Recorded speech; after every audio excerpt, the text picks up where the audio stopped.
En el invierno de 1892, los residentes del vecindario más prestigioso de la Ciudad de México comenzaron a susurrar acerca de unos sonidos que los helaban hasta los huesos. Desde detrás de las elegantes paredes de piedra de una mansión en la calle Tuba, llegaron gritos tan agudos, tan llenos de agonía que incluso los policías más endurecidos luego afirmarían que los perseguían en sus sueños durante años. Estos no eran los gritos de la revolución o la violencia callejera que se habían vuelto comunes en el México de Porfirio Díaz. Estos eran algo mucho peor. La tortura sistemática de niños llevada a cabo con una precisión meticulosa por una mujer cuya fachada respetable había engañado a toda una sociedad. Lo que las autoridades descubrieron en esa casa sacudiría a México hasta sus cimientos y revelaría la mente de la primera asesina en serie femenina documentada del país. Una mujer cuyos crímenes fueron tan depravados que el famoso artista José Guadalupe Posada inmortalizó su maldad en ilustraciones que aún hoy perturban a los espectadores. Antes de continuar con la historia de Guadalupe Martínez de Bearano, conocida por la historia como La Temible, si te fascinan las historias de crímenes reales que revelan los rincones más oscuros de la naturaleza humana, asegúrate de suscribirte y activar la campanita de notificaciones. Da like a este video si te atreves a descubrir la verdad completa y déjanos saber en los comentarios desde qué estado y ciudad nos escuchas. Tu apoyo nos ayuda a seguir investigando estos casos perturbadores que el tiempo trató de enterrar. La historia que estoy a punto de contarte ha sido en gran parte olvidada, enterrada bajo décadas de vergüenza y desconcierto, pero merece ser contada, no por su valor de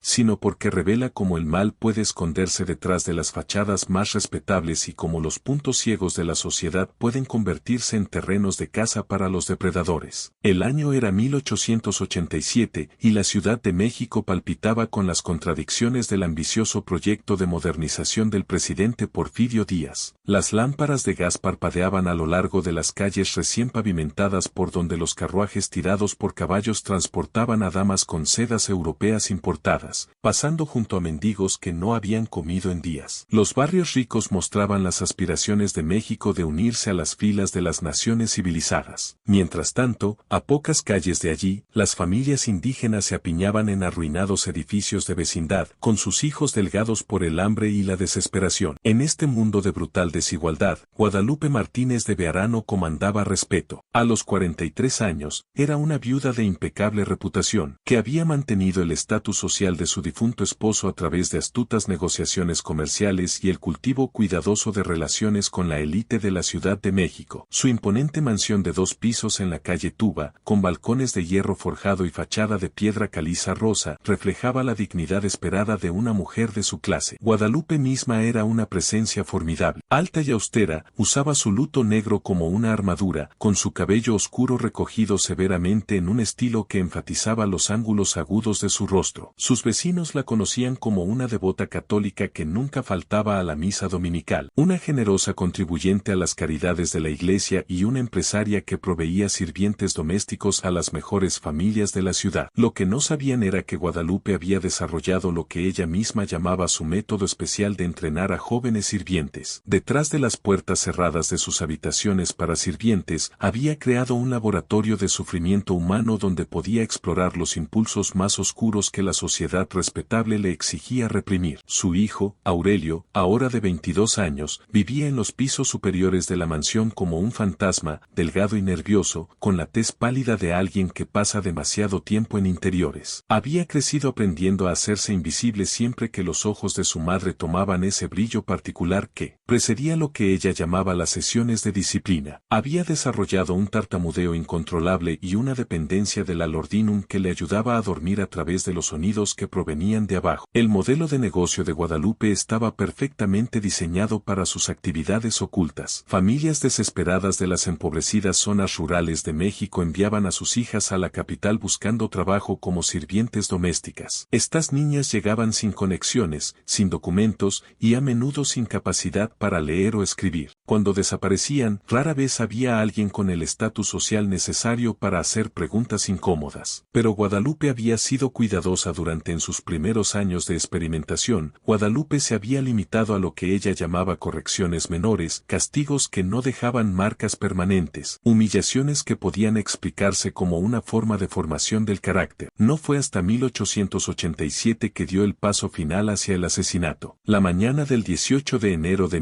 1887 amaneció gris y fría sobre la Ciudad de México. Una delgada niebla se alzaba desde el lecho del antiguo lago que aún subyacía bajo gran parte de la capital, dándole a las calles una cualidad extraña que parecía amortiguar el sonido y difuminar los bordes de la realidad. Fue en esta mañana cuando Casemira Juárez, una joven de 16 años proveniente de las montañas de Michoacán, tocó la puerta de madera tallada de la mansión de Guadalupe Bearano. Casemira había viajado durante 6 días para llegar a la capital, llevando todo lo que poseía en un pequeño paquete de tela. Sus padres habían muerto en un brote de cólera el año anterior, dejándola sin familia y sin perspectivas en su aldea. El párroco le había dado una carta de recomendación y la dirección de la señora Bearano, quien era conocida en toda la región por su trabajo caritativo ayudando a colocar a mujeres jóvenes en posiciones respetables. Cuando Guadalupe abrió la puerta, su ojo experimentado evaluó de inmediato a la chica que tenía delante. Casemira era exactamente lo que ella buscaba, joven, vulnerable, sola, y con esa expresión particular de agradecimiento desesperado que marcaba a aquellos que no tenían otras opciones. Su cabello oscuro estaba trenzado de manera ordenada. Su vestido sencillo estaba limpio, pero remendado, y sus grandes ojos contenían una mezcla de esperanza y miedo que Guadalupe encontraba profundamente satisfactoria. «Puedo ver que te han criado adecuadamente», dijo Guadalupe mientras examinaba la carta del sacerdote. Su voz llevaba la autoridad de alguien acostumbrado a ser obedecido. «Las buenas referencias son esenciales en mi casa. Mantengo estándares muy altos». La condujo a Casemira a través de los pasillos de mármol de la mansión, pasando por pinturas religiosas y muebles pesados que hablaban de dinero antiguo y valores conservadores. La habitación de la chica era pequeña pero limpia, con una cama estrecha, un lavabo y un crucifijo en la pared. «Encontrarás que trato a mis sirvientes de manera justa», explicó Guadalupe, «pero espero obediencia absoluta y discreción. Las familias a las que sirvo no aceptan menos». Durante las 2 primeras semanas, la vida de Casemira en la mansión siguió una rutina que parecía casi agradable después de la dureza que había conocido. Se levantaba antes del amanecer para ayudar a preparar el desayuno, pasaba sus mañanas limpiando las habitaciones principales y sus tardes asistiendo con la lavandería y el arreglo de la ropa. Guadalupe la observaba constantemente, pero la chica interpretaba esto como la supervisión natural de una empleadora cuidadosa. Lo que Casemira no entendía era que estaba siendo estudiada con la intensidad de un científico observando una muestra de laboratorio. Guadalupe catalogó cada aspecto del comportamiento de la chica, cómo reaccionaba a las críticas, que la asustaba, cuánto dolor físico podía soportar antes de que las lágrimas aparecieran en sus ojos. Estaba planeando algo que requería un conocimiento preciso de los puntos de quiebre de su sujeto. La transformación comenzó gradualmente. Guadalupe empezó a encontrar fallas en el trabajo de Casemira, polvo que era invisible para cualquier otra persona, arrugas en sábanas perfectamente lisas, comida que, de alguna manera, no estaba lo suficientemente bien preparada, a pesar de seguir las recetas exactamente. La chica se disculpaba profusamente y trabajaba más duro, lo que solo parecía intensificar las críticas de su empleadora. «Estoy empezando a pensar que no estás tan bien entrenada como dijo tu sacerdote», dijo Guadalupe una noche, con una voz tan fría que hizo que Casemira se estremeciera. «Quizás lo que necesitas es una instrucción más intensiva sobre el comportamiento adecuado». Los castigos comenzaron pequeños. Casemira tuvo que quedarse inmóvil en la cocina durante horas como penitencia por infracciones imaginarias. Se le negaron las comidas por ser torpe cuando tropezó debido al agotamiento. Se le exigió que frotara los pisos a mano y rodillas hasta que sus palmas sangraran, para luego ser criticada por ensuciar la piedra con sangre. Aurelio, observando desde las sombras, sintió que su estómago se contraía con un miedo familiar. Había visto este patrón antes con otros sirvientes, aunque nunca tan lejos. Cuando intentó hablar con su madre sobre el trato que le daba a la chica, la respuesta de Guadalupe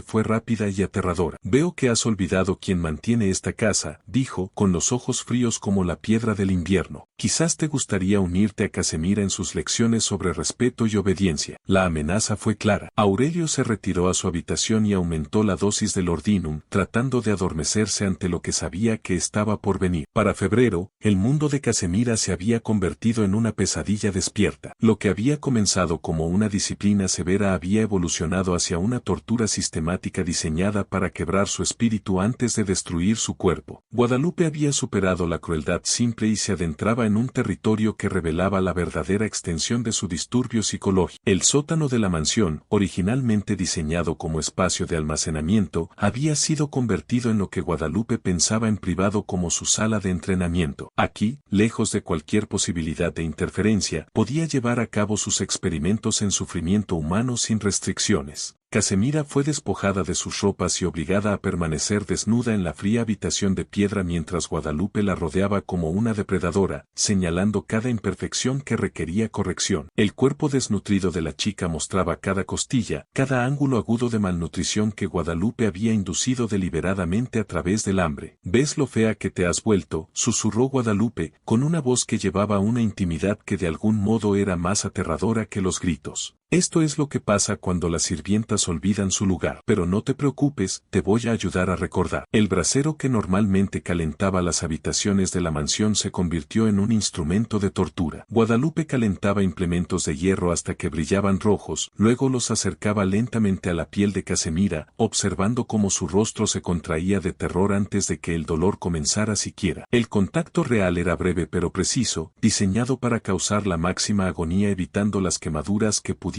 resultar inmediatamente fatales. Entre las sesiones de tortura, Guadalupe atendía las heridas de la chica con precisión médica, aplicando ungüentos que promovían la sanación justo lo suficiente para permitir que el proceso se repitiera. Había estudiado anatomía y fisiología con la dedicación de un médico, aprendiendo exactamente cuánto daño podía soportar y recuperarse el cuerpo humano. La tortura psicológica era igualmente metódica. Guadalupe obligaba a Casemira a confesar pecados que nunca había cometido, a pedir perdón por transgresiones imaginarias, a expresar gratitud por los castigos que la acercaban a la locura. Con cada día que pasaba, destruía el sentido de la realidad de la chica hasta que Casemira comenzó a creer que realmente merecía el sufrimiento que se le infligía. Aurelio, atrapado en los pisos superiores, intentaba desesperadamente mantener su cordura mientras los sonidos de la tortura resonaban a través de las paredes de la mansión. Comenzó a llevar un diario, garabateando observaciones desesperadas en una escritura que se volvía más errática con cada entrada. 15 de febrero. Los gritos fueron peores anoche. Traté de taparme los oídos, pero llega a través de todo. Madre dice que es necesario para la mejora moral de la chica, pero sus ojos cuando dice esto. Dios, ayúdame. Creo que lo disfruta. 22 de febrero. Encontré sangre en las escaleras que conducen al sótano. Cuando pregunté al respecto, madre sonrió y dijo que hubo un accidente durante las clases de cocina. ¿Pero qué tipo de clase de cocina requiere tanta sangre? 28 de febrero. No he visto a Casemira en la casa principal en días. Madre dice que está demasiado enferma para trabajar, pero oigo sonidos desde abajo que no suenan a enfermedad. Suenan a, no puedo escribir a qué suenan. El final llegó a principios de marzo después de casi 6 semanas de tortura sistemática. El cuerpo de Casemira, llevado más allá de todos los límites de la resistencia humana, finalmente se rindió. Su corazón simplemente dejó de latir durante lo que Guadalupe había planeado como otra sesión rutinaria de corrección. Cuando Guadalupe se dio cuenta de que su víctima estaba muerta, sintió una mezcla inesperada de satisfacción y decepción. El proceso le había proporcionado el placer más intenso que jamás había experimentado. Pero ahora había terminado, y se enfrentaba al problema práctico de deshacerse del cuerpo. Con la eficiencia meticulosa que aplicaba a todos sus proyectos, Guadalupe envolvió el cuerpo en sábanas viejas y esperó hasta las horas más oscuras antes del amanecer para cargarlo en un carrito. Ya había seleccionado un sitio de entierro en los terrenos vacíos que rodeaban los límites en expansión de la ciudad, un lugar donde la tierra suave aceptaría secretos sin cuestionarlos. Mientras cavaba la tumba superficial que escondería a la primera víctima conocida de un asesinato serial femenino en México, Guadalupe tomó una decisión que definiría el resto de su vida. La experiencia había despertado algo en ella que exigía ser alimentado. La próxima vez sería más cuidadosa, más selectiva con sus víctimas, más sofisticada en sus métodos, pero definitivamente habría una próxima vez. Tras el asesinato de Casemira, seguida, Guadalupe entró en lo que consideraba su fase profesional. Había aprendido lecciones valiosas de su primer asesinato y estaba decidida a no repetir los errores que casi la llevaron al descubrimiento. La clave era la paciencia, la planificación y mantener la reputación que servía como su camuflaje más efectivo. Durante casi un año, se dedicó a las actividades comerciales legítimas con renovado vigor. Organizó eventos de recaudación de fondos para la catedral local, expandió su servicio de colocación de domésticas y cultivó relaciones con las familias más influyentes de la Ciudad de México. Durante el día, era la imagen de una viuda respetable, devota, industriosa y socialmente consciente, pero sus noches estaban dedicadas a planificar. Estudió los patrones sociales que la ayudarían a seleccionar víctimas ideales, investigó métodos de restricción y tortura que fueran más eficientes que sus crudos experimentos iniciales y, lo más importante, desarrolló sistemas para asegurar que las desapariciones generaran una mínima investigación. También trabajó cuidadosamente para manejar la creciente inestabilidad psicológica de Aurelio. Su hijo se había vuelto peligrosamente impredecible, propenso a estallidos repentinos de llanto y monólogos interminables sobre pecados imaginarios que requerían confesión. Guadalupe hizo arreglos para que recibiera tratamiento de un médico alemán especializado en trastornos nerviosos, asegurándose de que su testimonio fuera descartado como los delirios de un inválido si alguna vez intentaba exponer sus actividades. La oportunidad que había estado esperando llegó en septiembre de 1888, cuando María Santos trajo a su hija de 15 años, Elena, a la mansión en busca de empleo. La familia Santos había perdido su granja debido a la sequía y la deuda, obligándolos a migrar a la capital donde el trabajo escaseaba y la competencia era feroz. María estaba lo suficientemente desesperada como para aceptar cualquier puesto para su hija, sin importar las condiciones. Elena Santos era todo lo que Guadalupe buscaba en una víctima. Era joven, saludable y estaba aislada de cualquier sistema de apoyo que pudiera investigar su desaparición. Más importante aún, poseía una fuerza tranquila que Guadalupe encontraba irresistible. Romper espíritus fuertes proporcionaba mucha más satisfacción que destruir a aquellos que ya estaban derrotados. Las primeras semanas de la chica en la mansión siguieron el mismo patrón que Guadalupe había establecido con Casemira, pero con importantes refinamientos. Fue más sutil en su escalada de abusos, más cuidadosa para asegurarse de que cada etapa de degradación pareciera seguir lógicamente de la anterior. En lugar de violencia repentina, empleaba una manipulación psicológica gradual que confundía el sentido de la realidad de su víctima. Noto que has estado cometiendo más errores últimamente, observaba Guadalupe con aparente preocupación. Tal vez el aire de la ciudad no te sienta bien. Algunas chicas del campo nunca se adaptan correctamente a la vida civilizada. Elena protestaba que estaba dando lo mejor de sí, lo que solo provocaba conferencias sobre la diferencia entre esfuerzo y logro. Guadalupe cultivaba una atmósfera de constante juicio donde nada de lo que la chica hacía era suficientemente adecuado, creando un ambiente psicológico propicio para abusos más serios. Los castigos físicos comenzaron como correcciones por faltas cada vez más imaginarias. Un lugar perdido durante la limpieza llevaba a horas de pie, inmóvil, como castigo. Un plato servido a una temperatura ligeramente incorrecta